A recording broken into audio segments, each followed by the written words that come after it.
Hey, everybody, welcome to the show. It is really good to see you. I hope you're doing well. It has been one heck of a week. We've all been stressed out, all been thinking about what's going on in the world. Are things going to open up? What's going to happen? At the end of the day, all that noise is going on, and we can come home to the same thing that we can come home to when we can go outside or come home from work or whatever. A glass of good old-fashioned whiskey. And I'm here to tell you folks that whiskey, you shouldn't be over-consuming it, but it can help you get through this. It can help you get through this. And I have found that we have become our own little community here, that we are our own community of whiskey lovers, and we can gather and we can sip whiskey, and we can talk about it, and we can forget about everything else. You know what? Maybe it's for 30 minutes. Maybe it's for an hour.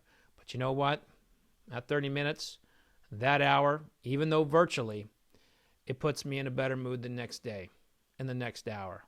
So I want to thank you all for joining me tonight. I hope you have a good time. We're going to talk about some whiskeys that are in contention for my Whiskey of the Year tasting. Now, listen, this is very important. Bill brings up a good point. Bill Wood says best whiskey is whatever is currently on my tongue and throat. Listen, I will tell you that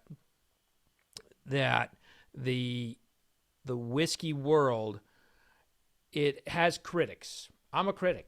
It's true.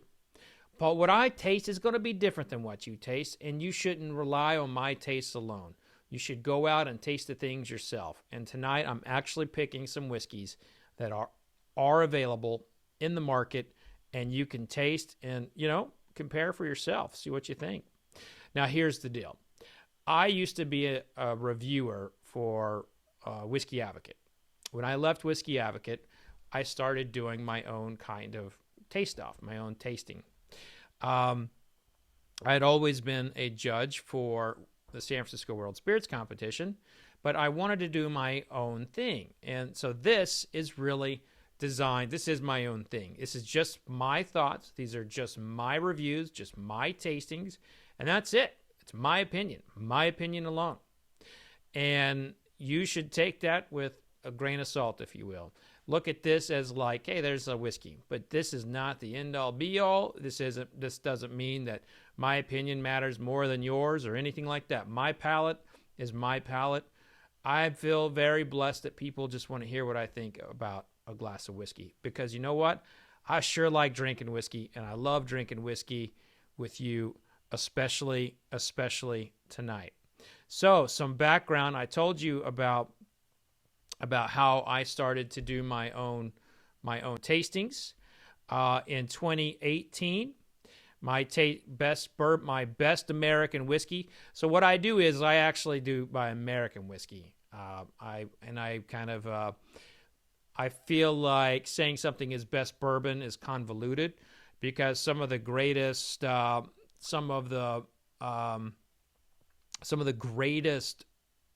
whiskeys in this market right now aren't bourbon. They're blends of straights. And I think people get a little confused when it comes to labeling. And a lot of the best whiskeys out there right now are blends. So in 2018, I selected this bourbon from Barrel Bourbon as my best bourbon. It was absolutely fantastic. Now, last year, this was my first year to actually do this by video, and I want to show you what that looked like last year, if I can find it.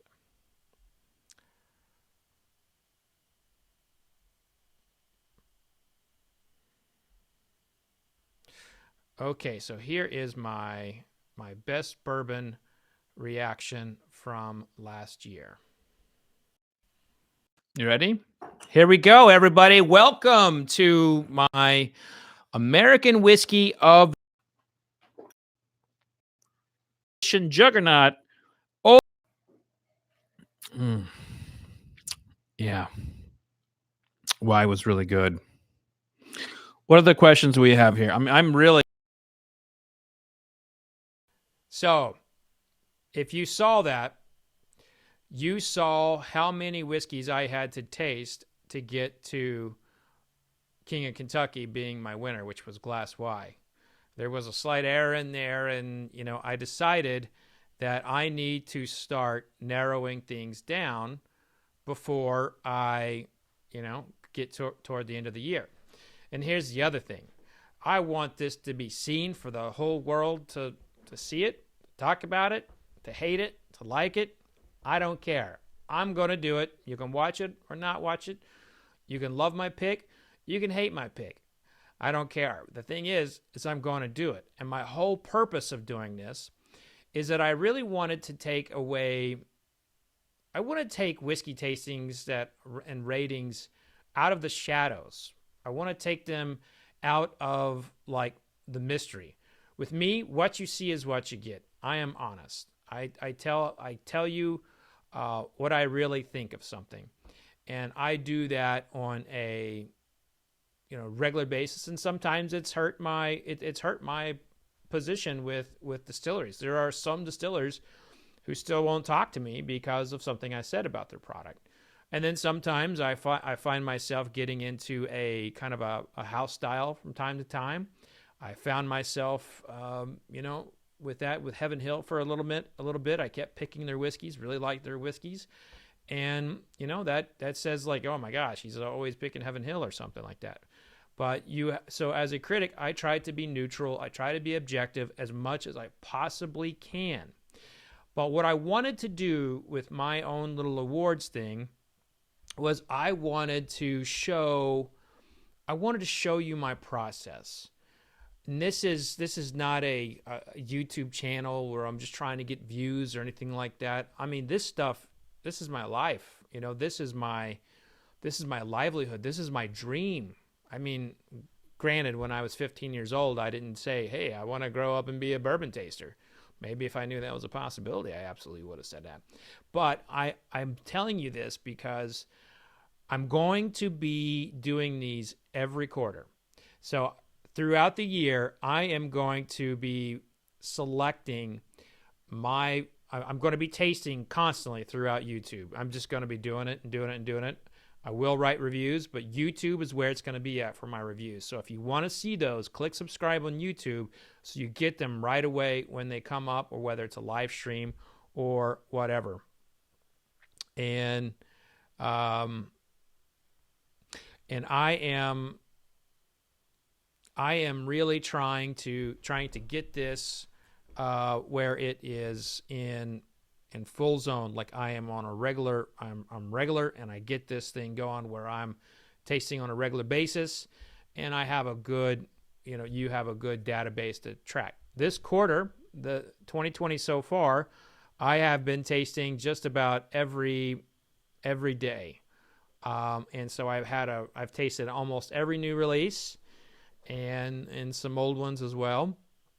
And I feel pretty good about where we sit with the whiskeys of the year right now. So we're hearing some things about the audio. It sounds like we're having some audio issues. So I'm going to see here. What can we do?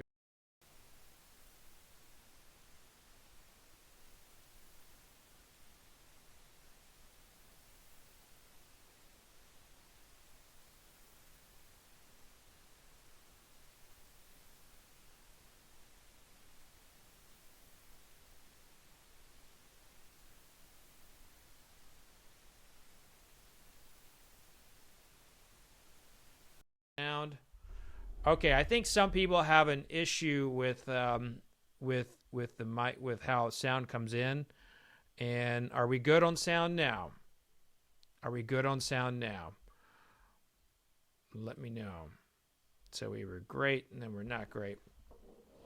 Anyway, I am wanting to basically, I'm wanting to show you the inside of a taster, how it is I taste, how it is I'm choosing things, and to my knowledge, from a critic at has not done that before. And even if they have, this is how I'm going to do it. So every quarter, I'm going to be selecting what I think are the best whiskeys of the year so far. Now, I hope by the end of the year, I have about 20 whiskeys, 12 to 20 whiskeys that I can taste in a taste-off. I may narrow those down to a few, and I may reveal them as the time goes on. But every quarter, at the end of every quarter, I'm going to try to do this. And this year, we have five whiskeys that have made have made one. I have 5 whiskeys that have made the list. So here goes. Let's start with the first one. This was released in earlier this year. It was a limited release, but I happened to really love it the first time. I really liked it okay-ish the second time, and then I loved it the third time. Now, if you know my process, I taste 3 times on 3 different days to make sure that I like the whiskey. So, the first of my American Whiskey of the Year contenders is Angel's Envy Thani Port. How about it?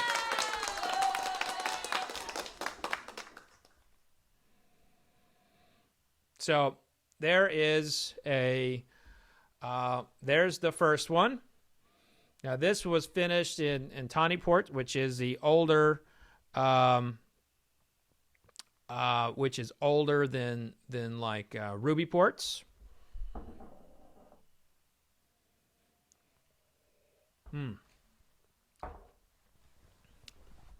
It's really fantastic, and it was really hits the spot for me. Now this was one that kind of hits that special barrel category for me. That is the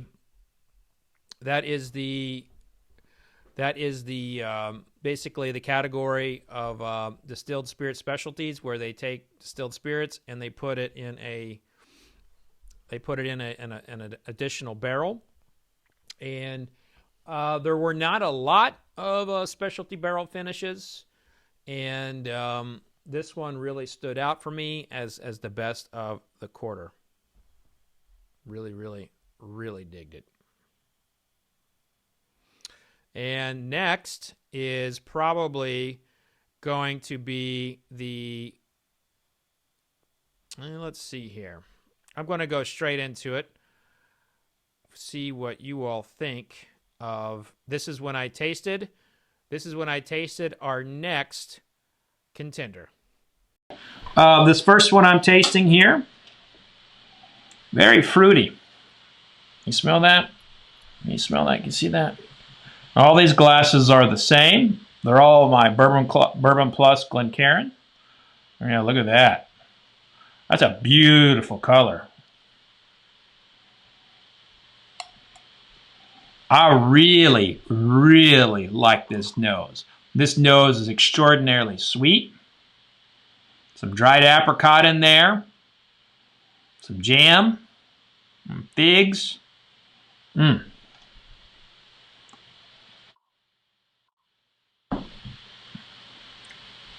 Okay, this is definitely the single malt. Holy shit, that's good. Son of a bitch. Wow. Wow. Wow. That is amazing. You know what? I said it's definitely the single malt. I'm just going to go ahead and open it up just to confirm, so I don't feel like an idiot if I'm wrong. Oh, yeah, it is a single malt. So 1 and 1. How do you like that? So there you go. That was my tasting of Rua single malt. And as you may recall, the the whiskey from that particular tasting was from Sealbox. It was a barrel pick. So I wanted to make sure that it was not just like a fluffed up barrel pick. So I got another bottle, and it is friggin' amazing. And I am here to tell you that the American single malt category has had a lot of really good whiskeys in it. This is the first one that has made me feel like I have tasted a new and improved style of whiskey. All the others have been, kind of following some sort of, style of another one, of like whether it's single malts or Japanese, or like finding out ways to make it have a lot of corn in it to make it a more of American style. This product from North Carolina is absolutely amazing. And I am really kind of concerned that I like this one so much that when I go into that tasting, my head's going to be there. So when I go into the finals for this thing, this one has a really, really great shot for winning it all, for just based on the way I love this, because it is so good.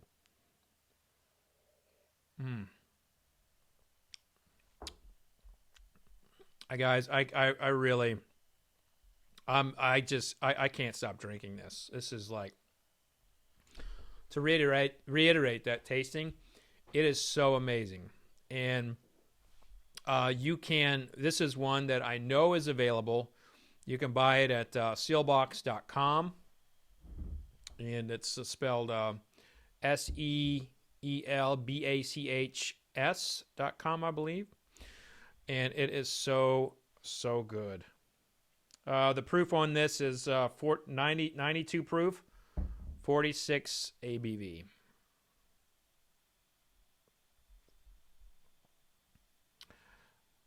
Tyler asked me a question if my palate recovered from last night.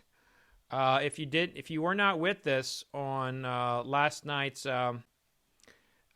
tasting, my friends brought me a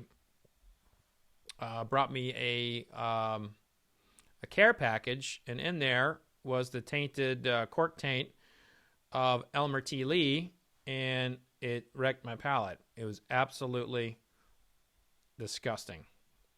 Absolutely disgusting.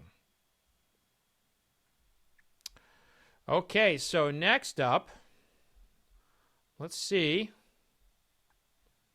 what is next on the list. Oh man. Now this is ranging a lot more toward like 18. It's definitely caramel forward, but underneath that, while the caramel note is the most dominant one, I do find some like roasted nuts, like chestnuts, and I don't really smell chestnuts a lot in American whiskey. And then after that, I get some grapefruit, some honey. I mean, there's a lot going on here on this nose, and I am a little bit more familiar with this of late because I just sipped this with an artist the other day.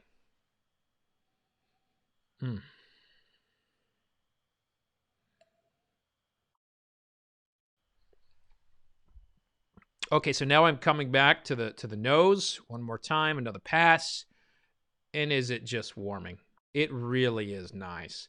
I mean, this is, just imagine all those wonderful smells during the holidays, and they're there. They're there. Okay, here's the part that matters. Let's go in for the taste. Mmm. Oh yeah. Oh, wow. Talk about brown sugar. Brown sugar butter just dripping on down the palate, down the jawline, tickling the roof of my mouth with a little bit of cinnamon. And then on that back end, just it's funny, like it's a spicy caramel. God, I love this bourbon. This is so good. Folks, we are eliminating. So there you have my next contestant, Elijah Craig, A120.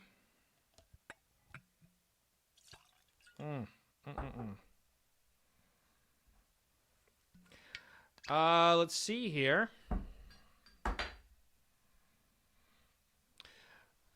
22 Catch 22 says you scored A117, a 94 for Whiskey Advocate. Is this one better? Yeah, I don't know. I have to taste them side by side. I drank all my 117, as you can imagine.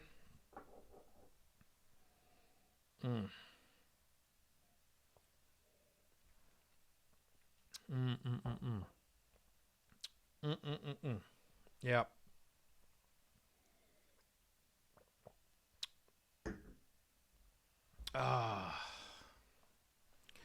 That was really good. Really, really enjoyed that one. Guys, keep those questions coming in. I hope the audio got a little better. I think I might have fixed that.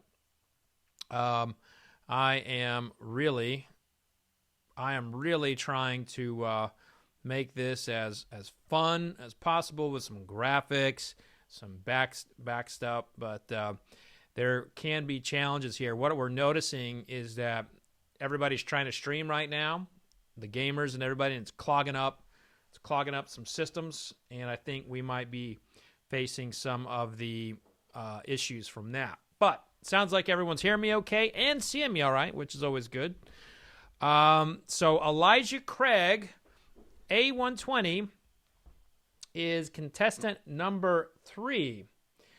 If you can guess the next two as I'm answering some questions, if you haven't already, I'll send you a sticker. I've been sending stickers throughout this podcast, this YouTube, and if you are someone who wants to learn more about whiskey, you want to get more into the culture of whiskey, click that subscribe button. We got a lot of fun things ahead. If you're also into music, I interview musicians. Today, I released a 2-part interview of Clown from Slipknot. I've got some really big names coming up. I've had Lindsay L. I've had Ed Kwalchak from Live. A lot of really cool musicians coming down the pipeline that I can't wait for you to hear. And let's see what kind of like questions we have coming in here.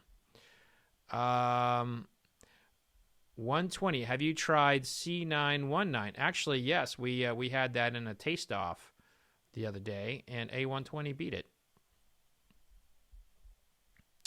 Let's see what else we got going on here.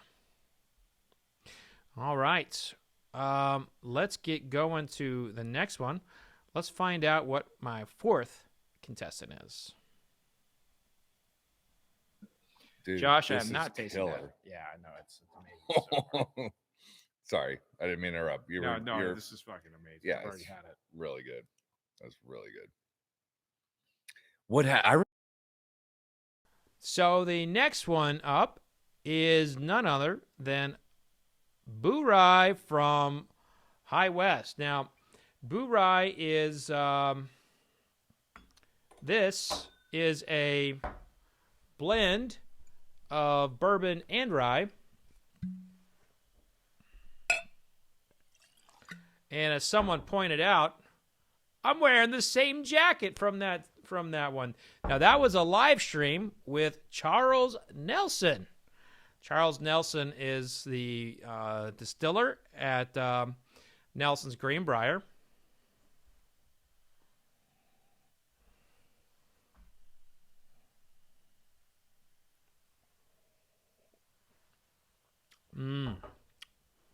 Boy. Tonight, I'm glad I don't have to pick because I really, really like that one. And I like the other ones so much. The proof on this is 92 proof. So we have two 92 proof ones in there. So can anyone guess what the next one is? Justin asks, is this better than Midwinter's Night Dram? Well, those are different styles of whiskey. I think Midwinter's Night Dram is, a little bit more, it's not, the last one didn't do it for me. All right, so Stephen Moore guesses rare breed. No, not the last one.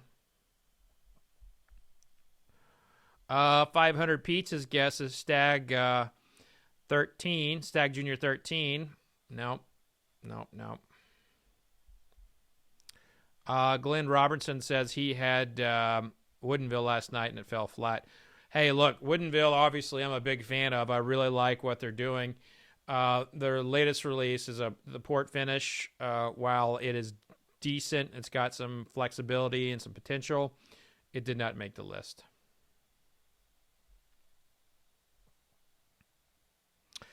Steve says early times bottled and bond.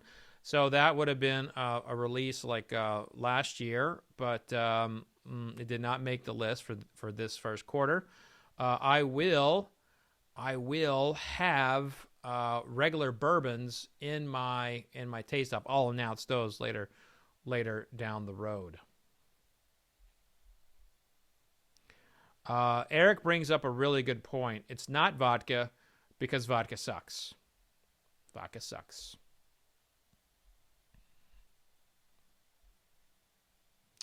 Brian Mackey says Lee Sinclair, the Sealbox pick. Now that's the Spirits of French Lick. And while that's a good guess, a very strong contender indeed, it did not make my list for today. Weller Foolproof. Actually, no, it did not. And in a non-recorded session, I actually tasted the winner, this next one, up against Weller Foolproof, and it won. Larceny Barrel Proof. No, I have actually been very open about my feelings of Larceny Barrel Proof. While I understand a lot of people enjoy Larceny Barrel Proof, I am not a fan of the releases that I have tasted so far. No, I have Barrel Bourbon 23 did not make this list. Bourbon Distillery says Noah's Mill. To be honest with you, I haven't been able to get Noah's Mill in a while. I don't think it was in the liquor store last time I went, but I'm also pulling back on the liquor store stuff. And so we're going to go ahead and go to the video of when I tasted our next contender.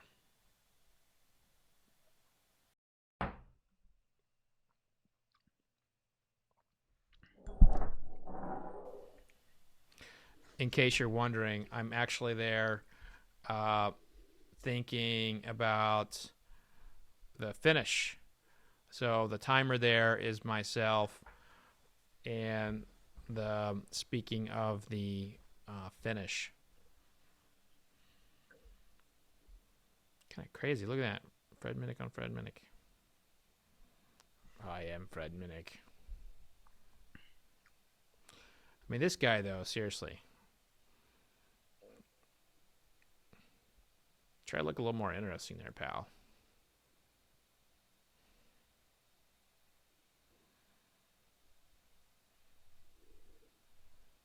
Mm-hmm.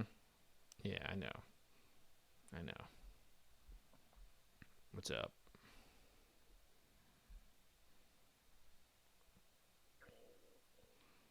Here we go, man. Still going. Wow. That is a long finish. Right up on that tongue.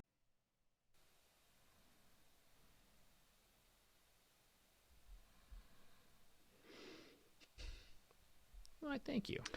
There you go. There you go, folks. That is the finish of Bulleit Blenders Select. So Bulleit Blenders Select is my final one of the American whiskeys of the year contenders. Now I picked 5. I'm going to try and pick 5 every quarter, and sometimes I'll probably pick more than one quarter than the other. But spring is usually not when the Juggernaut whiskeys come out. Usually the Juggernaut whiskeys come out in the fall, so the fall might be a little top heavy. But I'm going to tell you right now that if you haven't found a way to go, if you haven't tasted this one yet, this is a straight bourbon. They call it Blenders Select because their blender is the one who did it. And I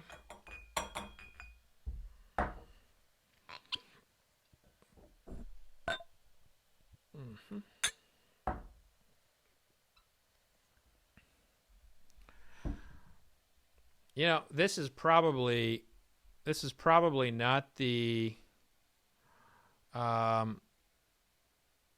so the question, so a couple of things popped up in the chat. The chat was really hopping, so I couldn't get to it. One of the things is someone called it Bulleit BS, and it made me think is like, oh, that's actually the initials for this. Horrible initials for a brand. They're going to be the BS whiskey. They can call themselves the BS whiskey. And this has probably been one of the best surprises for me in opening up a bottle and tasting it for the first time, because this is made by a young new talent in the American whiskey scene, and it is really, really good. The question came across, is it sourced? Yes, it's sourced. Now, the history of Bulleit is that they had been using stocks from Four Roses on contract, and that may be the case here. This may be Four Roses whiskey, but the point of it all is that you can't judge when you're going in and tasting. You can't judge the whiskey based on how it was acquired. You have to judge it based on how it tastes. Otherwise, you're going in with a subjective opinion during the taste. And if anyone, that's why you try to do a blind and everything. When you're tasting blind, you don't know if it's sourced.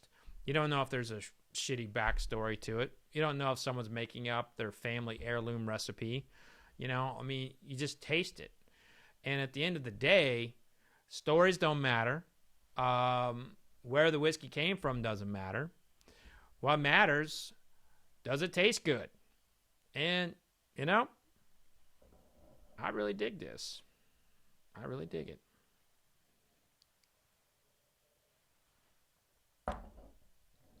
Oh, yeah. Now, I have gotten some new promising samples in the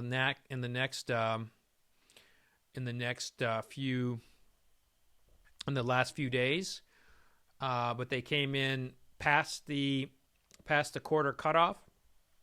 So I've actually had these narrowed down for a while, for me. I've had these narrowed down for a while, and I just haven't had time to sit down and produce this show like this.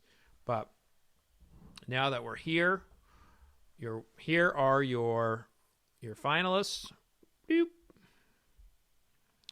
Doop, doop.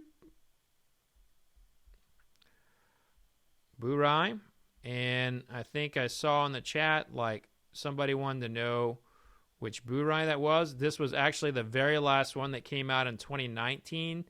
It was circulating into my market in 2020. So I actually, while this was a late 2019 release, I did not taste 19L06 until January-ish of 2020. So that is the batch there.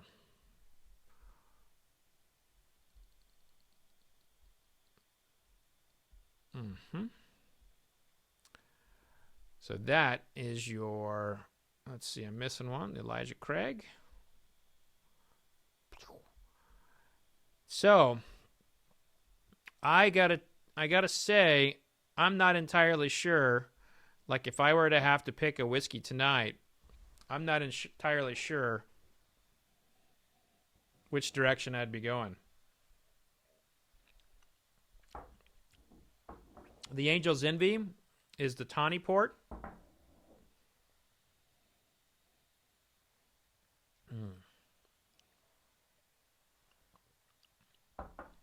I just can't stop drinking the Rua.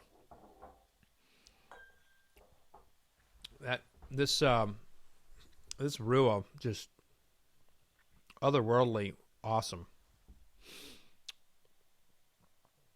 And that's right, folks. At 10 o'clock, going over to the Bourbon Community Roundtable. I won't be on that one, but I'll be in the chat, ready to troll my boys, Kenny and Ryan. Actually, I won't troll them. I'll be supportive. We gotta support one another. And that's the thing. The Bourbon community, man, we're really tight. Like Kenny and Ryan, Brian, Blake, Jordan. We really do look at ourselves as a community, and in this community, there's a lot of camaraderie. There's a lot of I would say, togetherness. And right now, I think you've seen a lot of people like step up with their content and try to provide more stuff for folks. And I think people enjoy that. And I know I certainly have received a ton of emails, and thank you for those. You guys don't know how much that means to me. It means the world to me, that you all are watching me in your homes or in your computers or whatever. It really does. Like, I love doing this, and the fact that you take the time to let me know how much it means to you, it helps. It helps me. It really does. It helps me get through this, whatever this is. And the bourbon community, we're kind of tight. So, and that's how it was with the distillers. That's how it was when I was coming up as a whiskey writer, with Chuck Cowdery and Lou Bryson kind of taking me under their wing, and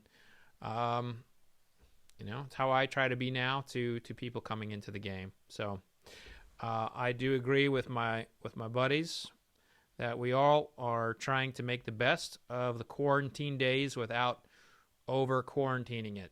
So that is the truth. Somebody asked, Steve Richards asked, is the Rua the shelf or private barrel? And the first thing I tasted that you heard me mouthgasming to, that was the barrel pick. The one that I have now is a shelf pour. So what I did was I was intrigued by the barrel pick, and then I got the shelf pick, and there's probably about a 5-degree separation between the two, and yeah, it's amazing. It's a great product.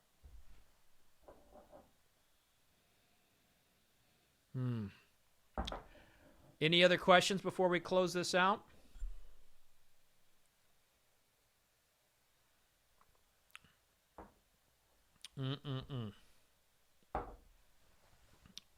This Rua. The Rua,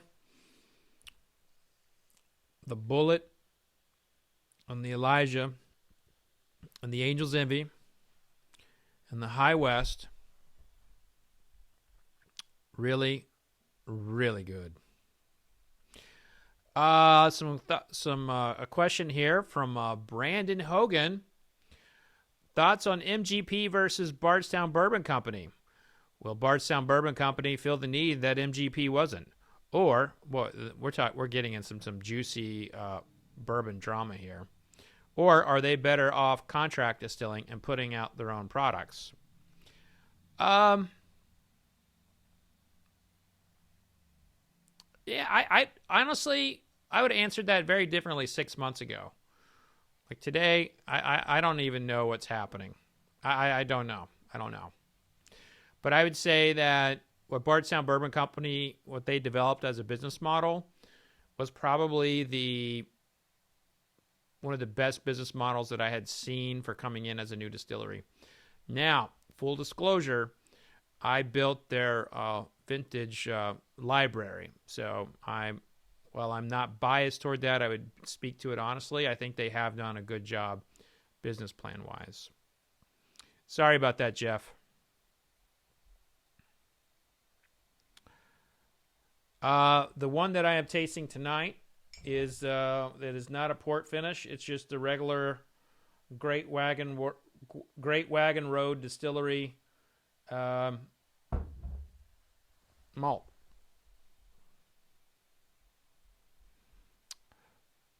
I saw another good one in here.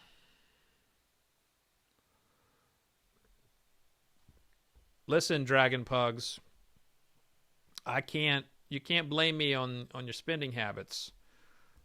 Unless you like it, then it's good.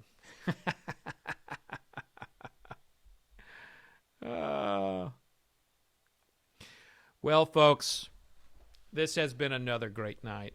I want to thank you from the bottom of my heart for joining me. This has been fun.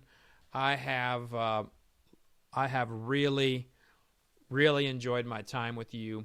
I have enjoyed sipping some whiskey, taking some questions.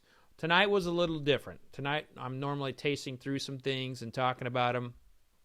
Tonight, I revealed my whiskeys of the year so far. So, I really do appreciate you all coming here. We had a pretty nice turnout, and we were streaming in several different platforms. We're not streaming on Twitch tonight, so sorry for Twitch if you're a Twitcher. But they're having some problems over there. But I wanna say that, guys, this is a community. Whiskey is a community.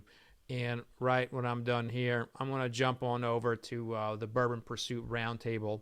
I hope you'll join me in the chat rooms in there and have a good time, because that's what we do. Whiskey's about having a good time. It's not about getting caught up in everything that isn't. It's about looking at what you do have, sipping it, having a moment.